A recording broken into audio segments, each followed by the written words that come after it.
नमस्कार। आज के इस हमारे पॉडकास्ट में कलाग्राम टॉक्स फिर से आप सभी का फिर से स्वागत है आज। जैसे कि आप सभी को पता है, कलाग्राम जो है गुड़गांव एडमिनिस्ट्रेशन और नगर निगम म्युनिसिपल कॉरपोरेशन का एक इनिशिएटिव है, जो कि हमारे ज़िले में कला को महत्व देने के लिए, कला को आगे लाने के लिए और कला प्रेमियों को, कलाकारों को एक मंच प्रदान करने के लिए बनाया गया है। और हमसे जुड़े काफ़ी सारे इवेंट्स करते हैं हर महीने, कुछ हमारे वार्षिक इवेंट्स भी हैं। ये हमारा एक इनिशिएटिव है कलाग्राम टॉक, जिसमें हम हर महीने किसी न किसी गुड़गांव के कलाकार को, हमारे ज़िले के किसी कलाकार को आमंत्रित करते हैं और उनके साथ बातचीत करते हैं। कला को थोड़ा और गहराई से जानने की कोशिश करते हैं कलाकार के माध्यम से। आज हमारे साथ हमारे स्टूडियो में जो कलाकार मौजूद हैं, तो वो मेरे मित्र भी हैं और हमारे साथ कला के द्वारा भी जुड़े हुए हैं, विजुअल आर्ट में जुड़े हुए हैं। मुझे बड़ी ही खुशी हो रही है गोपाल राम जोशी जी को यहाँ पे आमंत्रित करते हुए। बहुत-बहुत धन्यवाद मुझे आमंत्रित करने के लिए। It's a pleasure to have you sir here. इससे पहले कि हम बातचीत शुरू करें, तो मैं थोड़ा-सा उनके बारे में इंट्रोडक्शन देना चाहूँगी। जो हमारे साथ आज एक कलाकार हैं, वो एक थोड़ा-सा अलग तरीके की कला करते हैं। He is an installation artist, जो कि एक इको कॉन्शियस आर्ट मूवमेंट के ऊपर काम करते हैं और उसी से जुड़े हुए इनके सारे के सारे आर्ट इंस्टॉलेशन और स्कल्पचर्स होते हैं।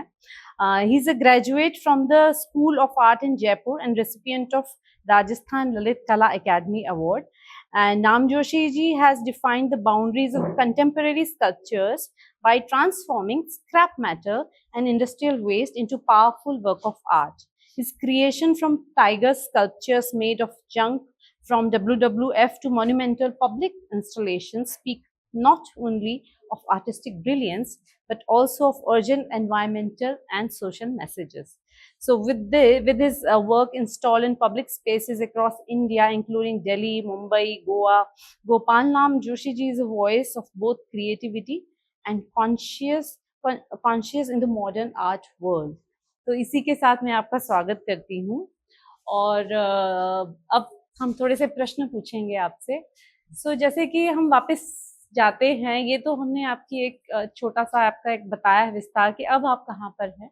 लेकिन ये शुरुआत कहाँ से हुई थी? कहाँ से ये इंस्पिरेशन आई कि आप मतलब what was the that spark जो ये सब स्क्रैप को यूज़ करना और इस सब से आपने अपनी शुरुआत करी? और कब हुई ये शुरुआत? मतलब कब आपने अपना पहला इंस्टॉलेशन या स्कल्पचर बनाया जो कि ये स्क्रैप मेटल से था? जैसे बाकी आर्टिस्ट सोचते हैं वैसे मैं भी सोचता था कि कुछ ना कुछ ऐसा नया किया जाए जो इंटेलेक्चुअल सारे आर्ट कम्युनिटी को अपील करे। तो मेरा सारा काम एब्स्ट्रैक्ट से शुरू हुआ। Jaipur is known for the miniature art. उसके बाद धीरे-धीरे करते-करते मैंने बहुत सारे मीडियम्स यूज़ किए और क्राफ्ट्समैन के साथ काम किया, जैसे टेराकोटा, ब्रुक pottery, okay. Mix media mural, सब कुछ शामिल था। ये जो पहला एक्सपीरियंस हुआ जब उस ज़माने की बात है 1993 समथिंग, अच्छा। तब ये कंप्यूटर्स आए थे और डिज़ाइन में तब तक फोटो टाइप सेटिंग जैसी चीज़ें हुआ करती थी। कंप्यूटर्स की जस्ट एंट्री हुई थी और एज़ ए फ्रीलांसर मुझे एक कैंपेन बनाना था। अच्छा।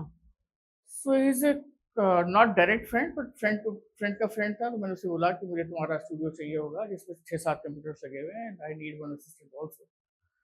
तो उसने कहा 2 दिन छुट्टी है, मैं तो कंप्यूटर सिखाने का काम करता हूँ, सो इस चाबी आपके पास है, ठीक आप है। जानो।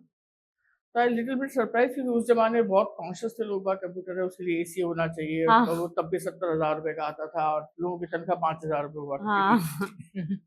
सो वो हो गया। जब उसने बोला कि मैं कोई पैसे नहीं लूँगा तो मैंने कहा फिर तुम्हारे पास में क्या रखा हुआ है पुराना? सारा वो निकाल दो।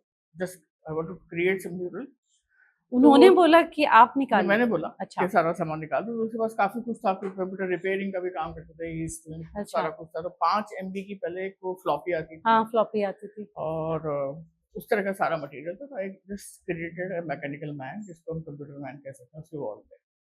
तो लोगों को बड़ा अच्छा लगा और बड़ा तारीफ-वारीफ हुई। तब भी कॉन्शियसली ये एफर्ट नहीं था कि इसी पे काम करना है। अच्छा, तब तक अच्छा। मैं काफ़ी कलर्स पे काम कर रहा था और मेरे जो शोज़ आए दोनों वो इमेजरी ऑफ कलर्स पे आए सारे के सारे। ओके। साथ के साथ जब स्कूटर था मेरे पास तो ज़्यादा कुछ था नहीं और सभी लोगों से बात करता था, तो जो मैकेनिक था, जो मेरा दोस्त था रफ़ीक, उसके यहाँ गया तो मैं कहा कितना टाइम लगेगा, तो बोले मैं आप 2 घंटे लगेंगे, आप तब तक चाय वाय पियो, कचौड़ी मंगाता हूँ एंड तब तक कर दूंगा। तो उसका हाँ। जो पड़ा हुआ था मैं असेंबल करने में लगा हुआ था, इसको ऐसे रख, क्रिएटिंग सम शेप्स। तो इस चीज़ में उसको वेल्ड कर सकता हूँ। मैंने कहा वो क्या होता है? अच्छा। तो बोले आप कल जाओगे ना तो इधर से होते हुए निकल जाना। अच्छा। तो उसने वो वेल्ड करके रखा, तो मेरे पास वो पहला पीस आया जिसको ओके। मैंने संभाल के रखा। फिर जब एक लेवल तक बात करते-करते लगा कि आर्ट तो एक दिशा में जा रही है और सोसाइटी की कंडीशंस कुछ और है और आर्टिस्ट की तो वॉइस होनी ही चाहिए।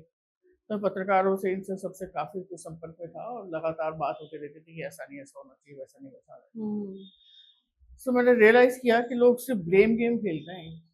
चाहे वो सरकार हो, चाहे आदमी हो, कि सरकार गलत कर रही है, लोग गलत कर हुँ। रहे हैं, महिलाएँ जो है वो ठीक नहीं होती हैं, आदमी ठीक नहीं होता है, तो आई थॉट कि I should start coexistence kind of series. तो हुँ। पहली सीरीज़ में लेके आया, हुँ। पेंटिंग में। उसके बाद मैंने इस पे काम किया, सोचा कि लोग गैलरी तक नहीं जाते हैं, तो पब्लिक आर्ट पे काम करना चाहिए। अच्छा। तो मैंने कुछ एक काम छोटा-छोटा बना करके एकेडमी में उसमें लगाया। हुँ। लेकिन तभी वो बड़ा पब्लिक सक्सेस नहीं था। अच्छा। फिर मेरे पास एक ऑफर आया है, तो किसी ने कहा कि some architect is looking for the green sculptures, तो आप कुछ बना सकते हो। राइट? मुझे समझ नहीं आया कि what is the green sculpture. हुँ, हुँ, हुँ। देन उसने बोला कि भई ऐसा कुछ हो जो सस्टेनेबल हो, ये वो। तो मैंने बोला ये कुछ-कुछ मैंने किया है वायर के साथ में शुरुआत में। बोले इससे कुछ बड़ा बना सकते हैं? मैंने कहा बिल्कुल बना सकते हैं। तो आई थिंक उनके पास कोई अच्छा एक्सपीरियंस नहीं रहा होगा जिस भी आर्टिस्ट के साथ रहा, तो उन्होंने कहा स्टेबल होना चाहिए, वो जो खड़ा हो तो खड़ा हो, ऐसा नहीं। तो वो हुँ। सब क्या हुआ क्या है? बोले आर्टिस्ट ने बना दिया, उसने कहा मेरा काम है, गिर रहा है तो गिर रहा है। मैंने कहा ऐसा कुछ नहीं होएगा, आप उसकी फ़िक्र मत कीजिए। अच्छा। तो फिर मैंने यहाँ पे सोचा गुड़गाँव में कि यहीं बनाया जाए। अच्छा। तो मैं कबाड़ी वालों के पास गया, बात-वात करी, तो मुझे कोई सामान नहीं दे रहा था। अच्छा। सारे कबाड़ियों ने कह दिया कि भई हमारे पास कुछ नहीं है, चलो आपको दे देंगे। मैंने कहा यार बेचने के लिए बैठे हैं और दे क्यों नहीं रहे? तो मुझे जयपुर जाना ही था किसी काम से, तो मैंने सोचा वहाँ कोशिश करते हैं। वहाँ भी यही हाल था, तो मैंने रफ़ीक को फ़ोन किया कि ये हो क्या रहा है? ये कोई सपोर्ट ही नहीं दे करते नहीं तब, रहा है और सामान। तब तक ये मॉडर्न फ़ोन नहीं आए थे, तब वो हाँ। वाले फ़ोन थे। तो उसने कहा मैं करता हूँ आपके लिए अरेंज कुछ, आप कहाँ घूम रहे हो? मैंने कहा सब जगह घूम चुका हूँ, यहाँ पे 6, 7, 8 दुकानें हैं और यहाँ पे कोई नहीं दे रहा है। अच्छा। तो उसने कहा ऐसी कोई दुकान है इसमें सिद्दीकी वगैरह लगा हुआ है, लिखा हुआ है, ब्लू ग्रीन कलर का बोर्ड है, आधा ग्रीन है, आधा ब्लू है। मैंने कहा है सामने ही। बोला आप तो फ़ोन उनको दे दो, बस आप कुछ मत करो आप। मैंने दे दिया।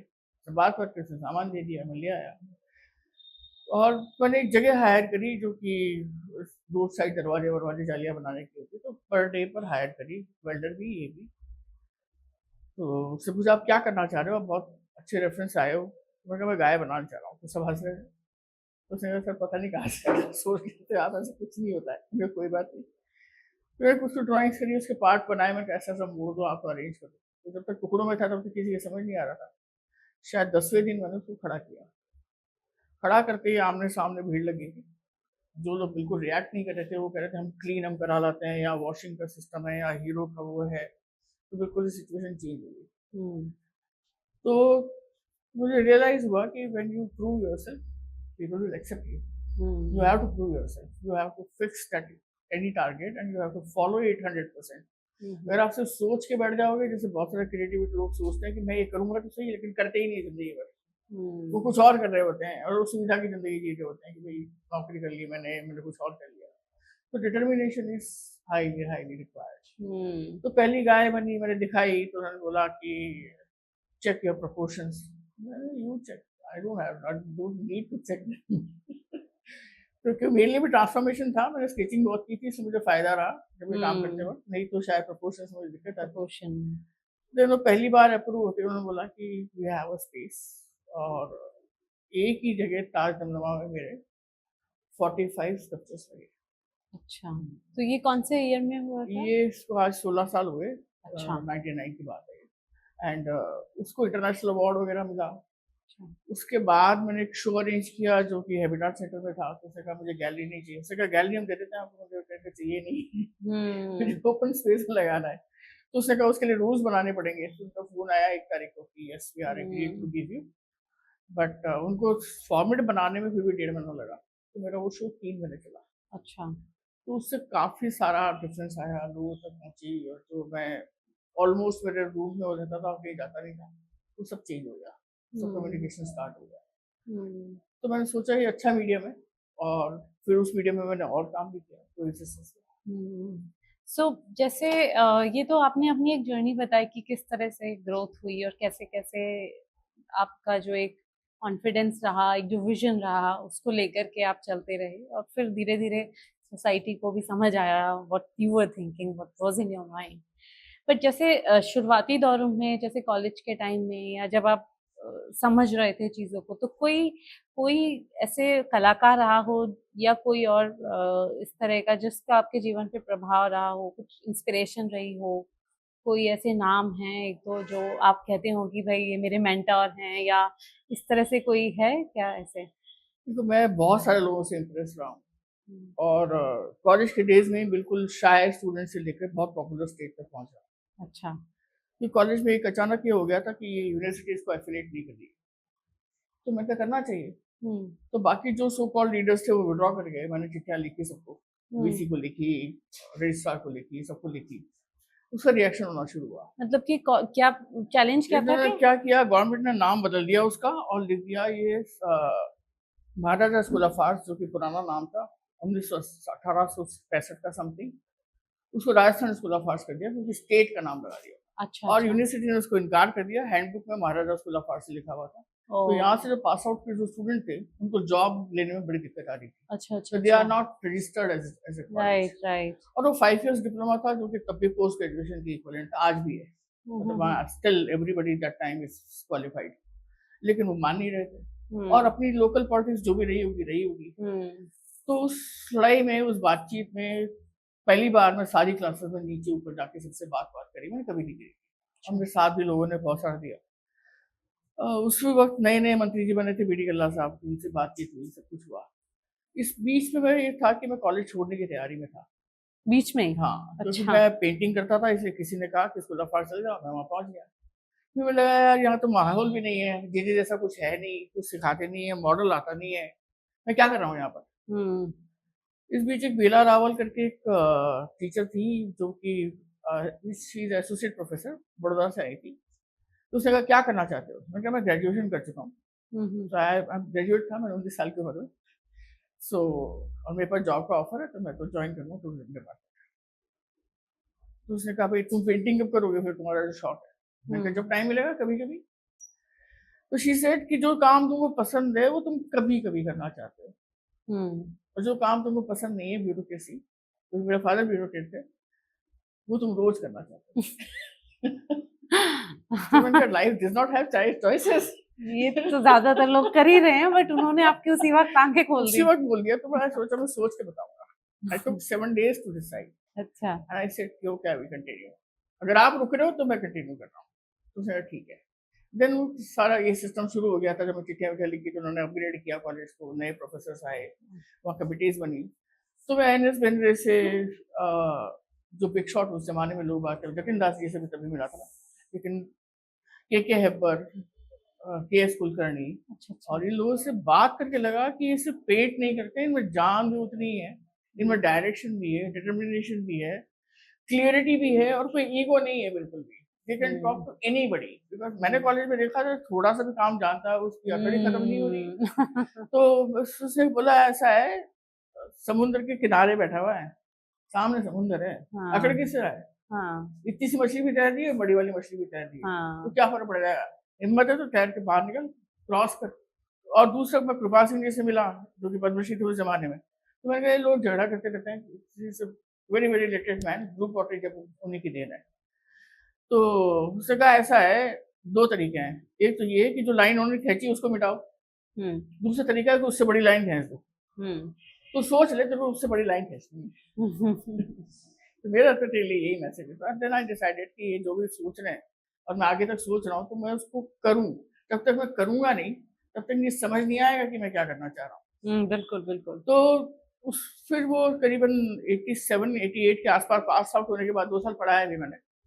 मेरे पास एक म्यूरल का ऑफर आया, जो कि बॉम्बे की आर्किटेक्ट थी, उससे कई लोगों से बात की होगी, वो नहीं बैठा। तो मैंने कहा एब्स्ट्रैक्ट ये बन सकता है। तो डन। तो साइज था उसमें 14 इंटू 15 फुट। तब लोग काम करते तो 2 बाय 3 फुट का कैनवास है, मैक्सिमम बड़ा कर लिया तो 4 बाय 6।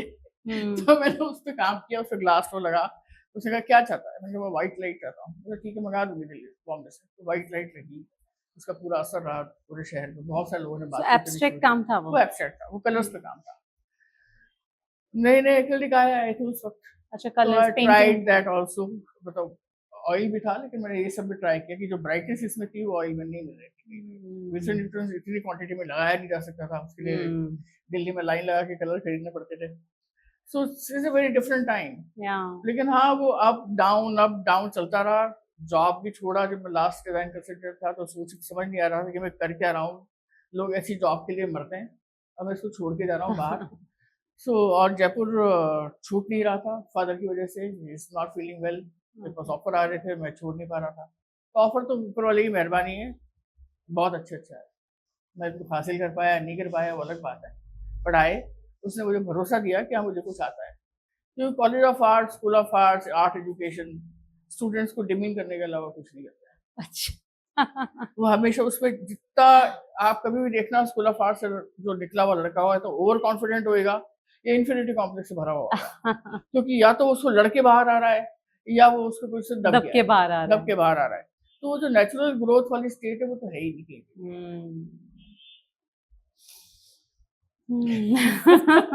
और बड़े लोगों का बड़ा सपना होता है, उन्हें लगता है कि अगर वो कॉलेज ऑफ आर्ट्स नहीं गए तो पता नहीं जिंदगी में उन्होंने बहुत मिस कर दी हैं चीजें। देखो जाना तो चाहिए, अगर आप गए नहीं तो वहाँ का स्वाद पता नहीं लगेगा। और एक साथ आप 15 या 20 लोग अपने आपके काम पे तकरीबन 20 लोग बात कर रहे होते हैं, तो आपको जो भी पता लगता है वो रिलेवेंस तो पता लगता है आपके काम का। आप लाइन भी खींच रहे हो तो उसका कितना रिलेवेंस है ये तो पता लगता है। ये पता लगता है आपको कहाँ आप स्टैंडिंग अगर है। आप जाग रहे हो तो आपको ये पता है कि ये लाइन जो मैंने खींची है इसका मतलब क्या है, अब मैं दोबारा ये खींचूंगा या नहीं खींचूंगा वो अलग बात है। और बाकी लोग क्या कर रहे हैं इसका भी एक अंदाजा होता है, क्या चल रहा है। हाँ, तो ट्रेनिंग का वो पार्ट है, क्योंकि अगर आप जाओगे ही नहीं तो पता नहीं चलेगा। जैसे डीयू में पढ़ना इसलिए इम्पोर्टेंट नहीं है कि आप पढ़ाई कर रहे हो, कोर्स कर रहे हो, डीयू का एटमॉस्फेयर आपको चेंज करता है। तो दैट एटमॉस्फेयर चेंज। हाँ, बेसिकली पर्पस तो वही है, वरना किताबें पढ़ के आप वैसे भी आप कर सकते हो। आजकल तो वैसे इंटरनेट के जमाने में आपको पूरी दुनिया का ज्ञान मिल जाएगा। प्रैक्टिकल एक्सपीरियंस नहीं होता है। जब कुछ भी करना हो, छपवाना था आपको, जैसे अप्लाइड आर्ट में कुछ प्रिंट होएगा, कुछ टाइपोग्राफी सही नहीं है, ये नहीं है, तो टीचर्स नहीं बताने वाले हैं, प्रोफेसर उन्होंने बोल दिया टाइप सही नहीं है, तो दैट्स उनका काम खत्म हो गया। अब आप सीनियर से बात करोगे ये कहाँ होएगा, तो ब्लॉक वाला वहाँ बैठता है, ये वहाँ पर है, ये वहाँ पर जाकर के। ये लाइफ स्किल्स ही हैं जो आजकल थोड़ी मिसिंग है। ये जो सीनियर टू जूनियर कम्युनिकेशन है फाइन आर्ट्स कॉलेजेस में, मेरे ख्याल से बहुत बड़ी सीढ़ी है, बहुत बड़ी सीढ़ी है। इज हेल्प ग्राउंड आपका बना हुआ होता है हमेशा, और वो रेस्पेक्ट भी आप भी देते हो, आपको मिलती भी है। बिल्कुल बिल्कुल, नाम भी जुड़ा है आपके साथ। सो जैसे आप पेंटिंग पे भी काम करते थे, तो कौन से ईयर में आपने ये मतलब फैसला किया कि आप पेंटिंग छोड़ दोगे? क्योंकि आई थिंक अभी तो आप कंप्लीटली स्कल्पचर्स के ऊपर ही काम करते हो। मैं करीबन 400 पेंटिंग बना चुका हूँ, हाँ, लंदन तक शो कर चुका हूँ, और करीबन 140 म्यूरल मैं देश विदेश में लगा चुका हूँ। अच्छा। तो करीबन 88-89 में मैं 2-3 साल में, क्योंकि मेरे फादर ने कहा था कि if you wanted to be intellectual you have to challenge yourself. What is your thought process, अपने आप को जैसे लगे ना कि you are comfortable, then leave from that place, leave from that place, sit outside. That's a very good lesson. वो जो चाय वाला बैठता है ना, उससे देखो कि उससे चाय टोस्ट खा के देखो कि उसके बाद सोचो कि कर क्या रहे हो, देन रीस्टार्ट। तो दिल्ली आना और नया सेक्शन शुरू करना भी ऐसे ही हुआ। मैं मेरी वाइफ दोनों बैठ के बात ही कर रहे थे, एड एजेंसी चला रहे थे, क्योंकि ब्रेड बटर बहुत इंपॉर्टेंट होती है, और वो ठीक चल भी रही थी। मैं ये भी नहीं कह रहा हूँ कि वो चल नहीं रही थी, रनिंग गुड। तो टाइम कम मिल रहा था काम करने के लिए, पेंटिंग बनाने के लिए। तो सुबह की चाय हम साथ ही पीते थे, पीछे स्टूडियो था घर में, ह्यूज एरिया। तो बात करते करते मुझसे बोला कि this is the last stage, you are a designer now, you are an designer now and be happy with. हाँ, मैंने जाना कहीं और था, कहीं और तो my daughter is around 9 months that time. अच्छा, तो उसने कहा this is the time if you want to shift, whatever the situation we will handle. तो without planning, almost without planning, we shifted to Delhi. अच्छा, सो आपकी जो लीना है आपकी वाइफ, उन्होंने आपको मोटिवेट किया? उससे कहा बोलो करना है तो, उनसे कहा मैं तो आपके साथ हूँ, व्हाटएवर जो होएगा देखा जाएगा। That's wonderful to have such companion. She is always a big support, आज भी है, आज भी डिस्कशन चलता ही रहता है, she is always in big support. So the first time I faced actual struggle जिसको आप कहते हैं, तो घर में एक नौकर है, आपकी बेटी को देखने वाला कोई ना कोई है ही, घर बड़ा है, सेफ हुआ। यहाँ पर दोनों के पास जॉब के ऑफर थे, उसको पहले she joined first in, so I take a break for a year, क्योंकि बेटी को मैं सेटल नहीं कर पाया कहीं पे भी।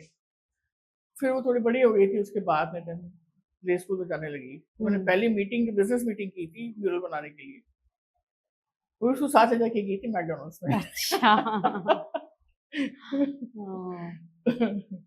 सो जैसे कि एक जो कुछ स्कल्पचर्स मैं जानती हूँ कि जैसे कि 16 फुट ऊंचा ये हरियाणवी ताऊ जो हमारे गुड़गांव में है, और एक आइकॉनिक स्कल्पचर्स हैं, ये बहुत बड़े हैं। और मतलब जैसे आपने बोला, इनके प्रोपोर्शन समझना, इसका विजन रखना अपने आप में एक बहुत बड़ी बात है। कैसे करते हैं पता नहीं मुझे। लेकिन और एक आउल जो हमारे बॉर्डर पे बना हुआ है, तो ये तो अपने गुड़गांव में है, ये दो हमारे जो आइकॉनिक स्कल्पचर्स हैं। तो इसके अलावा आपकी नज़र में और आपका ऐसा कौन से स्कल्पचर्स हैं जो आपको लगता है कि लाइक दिस इज समथिंग, मतलब यू आर प्राउड ऑफ? वैसे तो एक आर्टिस्ट को अपने हर एक काम पे ही प्राउड होता है, बट फिर भी कोई ऐसा जैसे। आई थिंक ये बात सच है कि आपको हमेशा लगता है कि भाई आपका सारा काम अच्छा है। और जो मुझे ज़्यादा वाहवाही मिली वो कैमरामैन को बहुत ज़्यादा मिली, क्योंकि आर्ट अच्छा। फेयर में था। और अभी जो भूदेवी लगी हुई उस पे मेरे को बहुत सारे लोग फोन करते हैं। भूदेवी और कैमरामैन जो म्यूजिक कैमरामैन है? म्यूजिक कैमरा लगा अच्छा हुआ है। अच्छा। भूदेवी तो वहाँ लगी हुई प्रगति मैदान हाँ में। वो मैंने देखा है वो। बट हमेशा मैं सोचता हूँ कि जो बेस्ट है वो भी आना बाकी है। अच्छा। मास्टरपीस बचा है अभी। कि वो कर ही चुके हो तो फिर आप खत्म ही होगी क्रिएटिविटी, आपको बस कुछ बचा हाँ नहीं। चैलेंज, हाँ। Can I do better than this?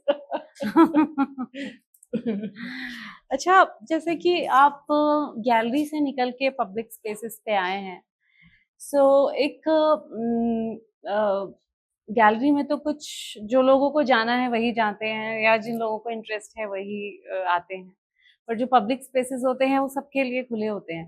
तो एक रिस्पॉन्ड जो मिलता है आर्ट को लेकर के, आप गैलरी में लगा रहे हो, जैसे कुछ काम आपके हैबिटेट में भी लगे हैं और कुछ पब्लिक स्पेसेस पे भी लगे हैं, तो उसमें एक क्या फर्क आपको मिला है लोगों के रिस्पॉन्सेस में? देखो, गैलरी कुछ ब्रांड बनाने का इंटरेस्टिंग काम इससे करती है। जुड़ा हुआ मैं किस्सा? प्लस माइनस दोनों बातें बोलूंगा। आपने कुछ लिखा या कुछ भी पेंट किया है, कुछ गाया, बाई चांस वो बहुत पॉपुलर हो गया, तो कई बार वो आपके लिए फ्रेम बना देता है। लोग वैसे ही चाहते हैं, वो आपको वैसे ही इमेजिन करते हैं। आप उस फ्रेम के बाहर जाओगे तो फिर मुझे लगता है पता नहीं क्या है। तो वो ब्रांड मेकिंग अपने आप में एक बहुत बड़ी एक्सरसाइज है, और फिर ब्रांड आपकी पीठ पे चिपक जाता है। ये बहुत सारे आर्टिस्टों के साथ होता है, वो एक जैसा काम बरसों करते बरस कर जाते रहे हैं। होते हैं, चाहे हाँ उसमें मजा आए या नहीं आए। हाँ, ट्रू। उसके अपने फायदे होते हैं, क्योंकि उसकी प्राइस वैल्यू चेंज होनी शुरू हो जाती है, उसको सेल होना शुरू हो जाता है। जैसे मैंने बोला म्यूरल बनाता था या पेंटिंग बनाता था, तो बिक्री शुरू हो जाती है। फिर लोग और बात करते हैं आपसे कि भाई ये उसका उस तरह की सीरीज का कुछ है क्या। आप आगे बढ़ चुके होते हो, शायद वो काम करना आपके लिए उतना आसान नहीं होता। कुछ कुछ म्यूरल मैंने बाद में भी किए हैं, लेकिन बहुत कम, क्योंकि मैं बहुत लोगों के साथ काम किया, तो अभी चैलेंज होएगा उसमें तो बिल्कुल करूंगा अभी उसमें। तो उस सिचुएशन में अगर मैं बात करूं, तो जब मैं वापस दिल्ली आया तो बहुत सारी गैलरीज, क्योंकि मैं जवाहर कला में था, मुझे अप्रोच करती थी दिल्ली से भी। लेकिन मैं जब अचानक दिल्ली आ गया, मैंने उनसे कुछ से बात करी, तो उनको लगा अच्छा इसके पास कोई काम तो है ही नहीं, तो we will dictate our terms. And I realize that कि भाई मैं बीच की एज में आया हूँ, और तो मैं उस दिन सोच लिया था कि मैं गैलरी के पास नहीं जाऊँगा। अच्छा। तो मैंने बोला भी लीना को, तो रास्ते कुछ और निकल आएगा, talk you just talk to your friends. तो जिन आर्किटेक्ट के साथ काम बात हुई थी, उससे बात हुई थी, उसने कहा कैसा है, दिल्ली में तो बहुत काम है। तो मैंने कहा कुछ काम नहीं है। तो उसने कहा क्या बात है, तुम्हारे पास काम नहीं है? तो उसने कहा हम आपको कनेक्ट कराते हैं। तो दे कनेक्टेड विद एटलीस्ट 10-15 पीपल जो उनके बैचमेट थे, सीनियर थे, जूनियर थे, जो दिल्ली में काम कर रहे थे। तो वापस गाड़ी उससे रुक गई, वापस गैलरी कभी गया नहीं। अच्छा। मेरा काम गैलरी की तो बिका है, अभी भी थोड़े दिन पहले भी बिका है, लेकिन मैं कभी गया नहीं उसके बाद। बहुत सारे गैलरीज को जानता भी हूँ, लेकिन मैंने उसके बाद वो एक्सरसाइज बंद कर दी। तो एक प्लस पॉइंट तो ये हुआ कि मैं 100% इंडिपेंडेंट हूँ, मैं किसी की डिक्टेटरशिप में नहीं हूँ। दूसरा फायदा ये होता है कि जब पब्लिक प्लेस में आप काम लगाते हो, तो लोग सब तरह के लोग आते हैं। आपको नहीं पता है कि ये फेमस आर्किटेक्ट है या फेमस गैलरिस्ट है या ये आर्ट कलेक्टर है, आपको कुछ नहीं पता होता उनके बारे में। जब वो आपसे बात करते हैं, तो पहले देखना चाहते हैं कि वो रियल आर्टिस्ट या आपने किसी से बनवा के लगा दिया है यहाँ पर। ये उनका सेकंड टेस्ट होता है। तो जो पहला शो जब किया था मैंने हैबिटेट सेंटर में ही, तभी मेरा एक डियर जो कान्हा नेशनल पार्क है, जो म्यूजियम है उसने उन्होंने उसके लिए खरीद लिया था। अच्छा। तो this I asked for the x price, उसने कहा नहीं अब तो हमारा बजट प्लस है, आप कम ही मांग रहे हो, विल बाय। तो ओके। आपको कुछ नहीं करना है, आपको ये सिर्फ शो कब खत्म हो रहा है बता दो, हम उठा लेते हैं। तो मैं आई विल आस्क कलका ji and if she is agreed, तो उसने कहा नहीं तो हो जाए तो बहुत ही अच्छा। हम्म। तो पहला बड़ा ब्रेक था। उसी तरह से जो गज महोत्सव में जो हाथी लगा वो भी उसी वजह से आया, जो अच्छा, कि वो भी म्यूजियम का पार्ट है। कौन से महोत्सव में? गज महोत्सव किया था गज उन्होंने, महोत्सव। और आइडिया ये था कि जो हाथी की चलने का ट्रैक होता है उस पे सारे हाईवे बन गए हैं। ओ। तो एक्चुअल में उन्होंने सर्च की जगह, उनको जाना आना, उनको क्रॉस करना उनके एक्सीडेंट्स के लिए मुश्किल हो गया है। सो उस पर, और दूसरा उनके कुछ एक हम्म। एरिया में होटल्स खुल गए हैं बहुत ज़्यादा, जो कि दोनों किसी के लिए भी अच्छा नहीं है। अगर वो हाथी इकट्ठा होंगे तो उनके लिए अच्छा नहीं, हम्म। और जो बाकी चीज़ें खराब करते हैं तो इनके लिए अच्छा नहीं, क्योंकि हाथी की मेमोरी बहुत होती है, 40 साल बाद भी वो याद रखता पानी है। की जगह ढूंढ लेता है।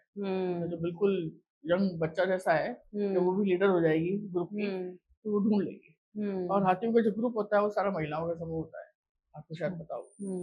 तो मैंने उसको बनाया था कि भाई पंख बनाए थे मैंने कि शुड आई फ्लाई, मतलब व्हाट टू डू। अच्छा। अच्छा, हाथी पंख के साथ। मैंने बनाया था कि अच्छा, मैं मैंने क्या देखा करूं। है वो, आई थिंक आप बैठे हुए हैं उस पे ऊपर, वो वाला फोटोग्राफ।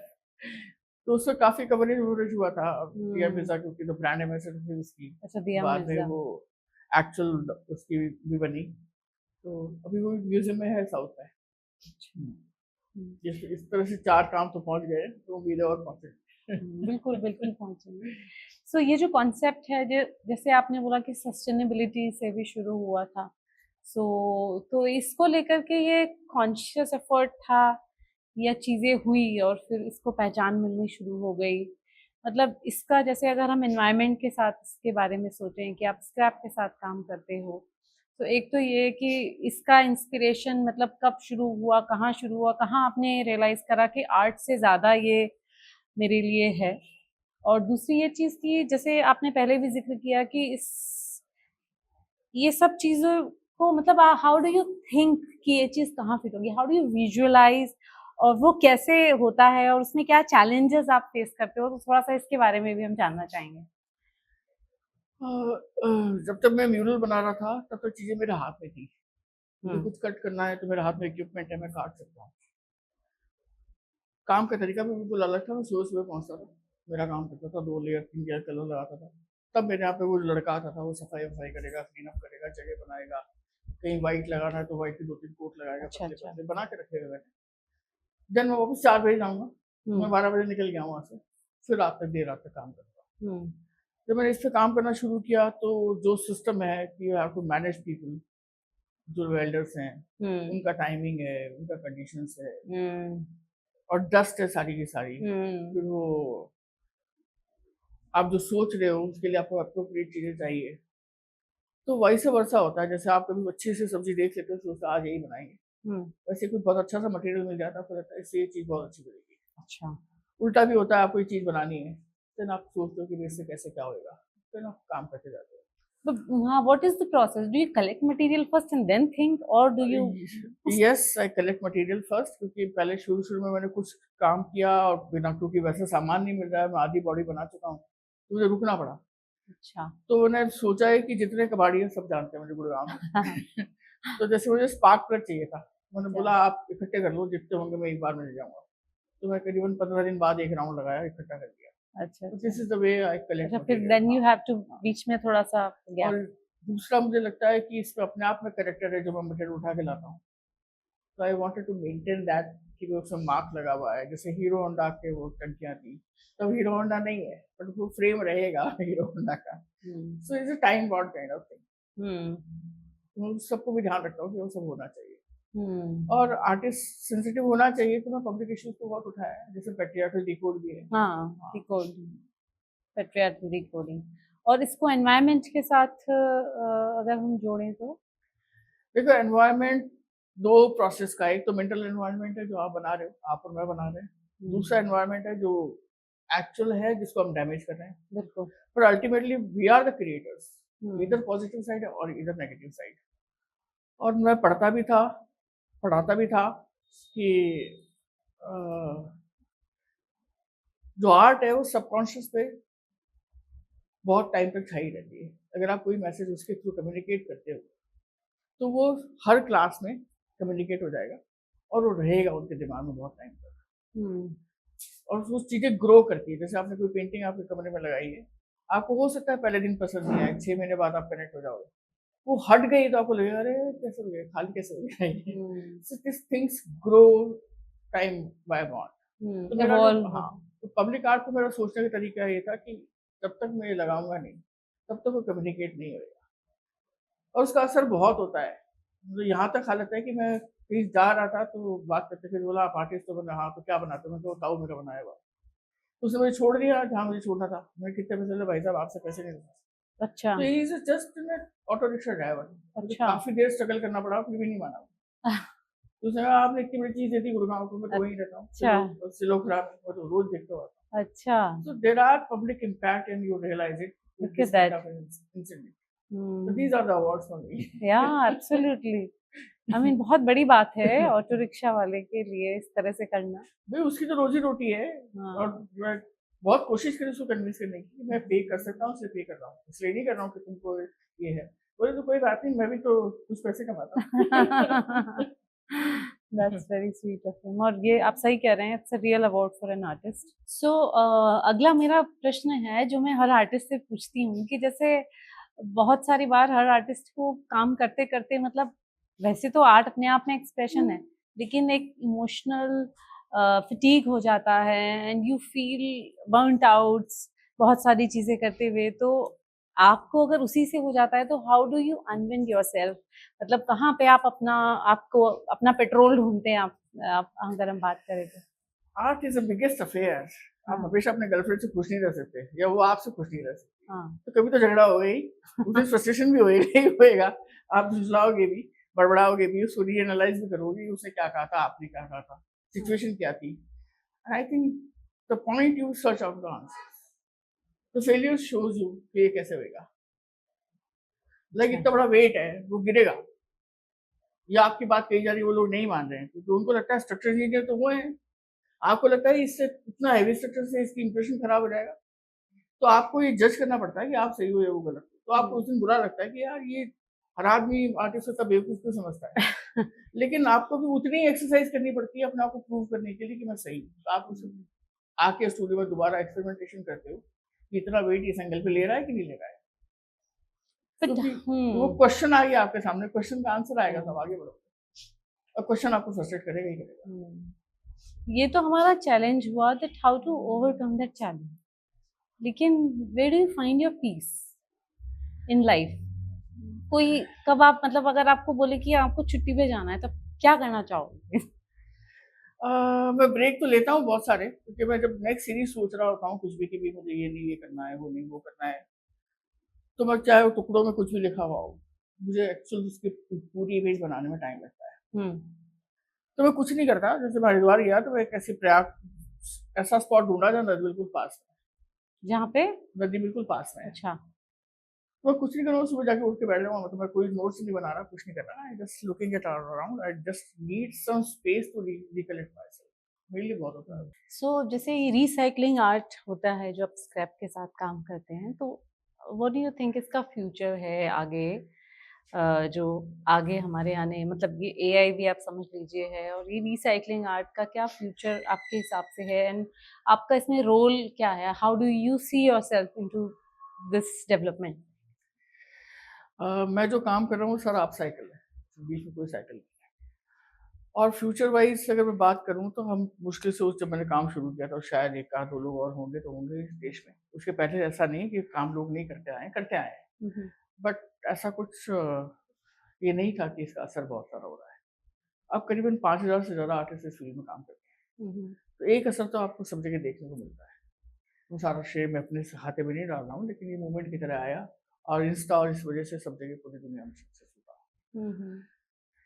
रही बात आर्ट की, मेरा ख्याल से एआई का जवाब ही आर्ट है, क्योंकि जो हाथ का जो स्पर्श है या सीधे काम को होते हुए देखने का जो अनुभव है वही मानवीय रह जाएगा। और ये वाबी साबी वाला जो कॉन्सेप्ट है कि बहुत सारा परफेक्शन नहीं चाहिए, तो अभी भी जो लोग कहते हैं कि आप 3D नहीं बनवाते और आप प्रोडक्शन हाउस से काम करा सकते हो, मैं प्रोडक्शन हाउस में काम इसलिए नहीं कर रहा था कि मैं मेरे ही स्कल्पचर्स को अगर मुझे लगता है कि यहाँ ये इंप्रेशन नहीं आ रहा है तो उसको वापस तोड़ के दोबारा ठीक कर लेता हूँ। ये तो प्योरली मैकेनिकल इंप्रेशन आता है, तो कि आप प्रोडक्शन में फैक्ट्री में देख सकते हैं। आप जैसे ही प्रोडक्शन में जाएंगे उसकी इमोशनल वैल्यू खत्म हो जाएगी। राइट। और आप डायरेक्ट जुड़ के काम कर रहे हो तो जो आपका इमोशन है, एक्चुअल इमोशन आप डाल रहे हो उसमें। वहाँ पे 2 गाय है ताज में, एक ऐसा लगता है कि सींग मारेगी, एक बच्चे के साथ उसके चेहरे पे इमोशन दिखता है। मटेरियल तो सेम ही है, और ऐसा डेलिबरेटली सोच भी लिया हो आपने तो आपके पास कोई फॉर्मूला नहीं है कि आप उसको करोगे। Right. It's just in a practice, या आपका तो थॉट प्रोसेस है वो पेपर ट्रांसलेट हो जाता है। That's it. तो आप जब भी कुछ सोचोगे, और इसकी ज़रूरत इसलिए ज़्यादा है कि जब जब भी और एआई आएगा या नहीं आएगा, धीरे-धीरे कंज़म्पशन तो बढ़ ही रहा है और ओवर कंज़म्पशन हो रहा है। सो इट हाँ। मीन्स फ्यूचर इसका ब्राइट है यस। काफ़ी, और इसमें आप और नए मटेरियल्स भी आगे फ्यूचर में आपका मतलब है कि goal, some new materials are you मैं अभी कुछ एक एक्सप्लोरिंग? स्कल्पचर्स बनाए हैं इलेक्ट्रॉनिक प्लेट से, जो कि हार्ड ड्राइव अच्छा, कहती है। अगला पहाड़ अगर गुड़गाँव में होगा तो हरा होगा। पहाड़। हाँ, क्योंकि इतना कचरा आप फेंकोगे, आपका मोबाइल फ़ोन, आपके लैपटॉप, आपके कैमरा, आपके चिप, आपके लाइट, एलईडी, सब में वो ग्रीन चिप है, जो अच्छा। एक टाइम के बाद बेकार हो जाएगी। अच्छा, वो वाला हरा। तो वो जो ग्रीन पहाड़ है, वो रेडियस चलाएगा, तो हमें उस पर अभी से सोचना पड़ेगा। चलिए, all the best for all your future goals, and हमारी बेस्ट विशेस हैं आपके साथ। और वी फील ऑलवेज ऑनर्ड कि मिनी सेक्रेटरिएट में भी एक स्कल्पचर जी, आपका लगा बिल्कुल। हुआ है। वो आपको बहुत-बहुत तो उसके लिए धन्यवाद। बहुत धन्यवाद आपका। और यहाँ पे हमारे साथ आने के लिए और बात करने के लिए, आपके बारे में भी और जानना था, लेकिन आज हम इतना ही वक़्त दे पाएँगे, बट अगली बार फिर से बात करेंगे। और मुझे तो लीना जी के बारे में भी और जानना है। क्योंकि उनका बड़ा कंट्रीब्यूशन रहा है जी, आपके बिल्कुल है। उसमें। हाँ। तो so thank you very much Gopal ji आने के Thank लिए you so हमारे much for इसमें inviting आज। me, and thank you so much for the team to create this kind of situation. Thank you. Thank you, and आप सभी का देखने के लिए भी थैंक यू। और अगर इससे जुड़े हुए आप सवाल हों तो आप प्लीज़ लिखिएगा, और हम अगली बार फिर से बुलाएँगे उनको और क्वेश्चंस करेंगे। तो thank you very much. Thank you.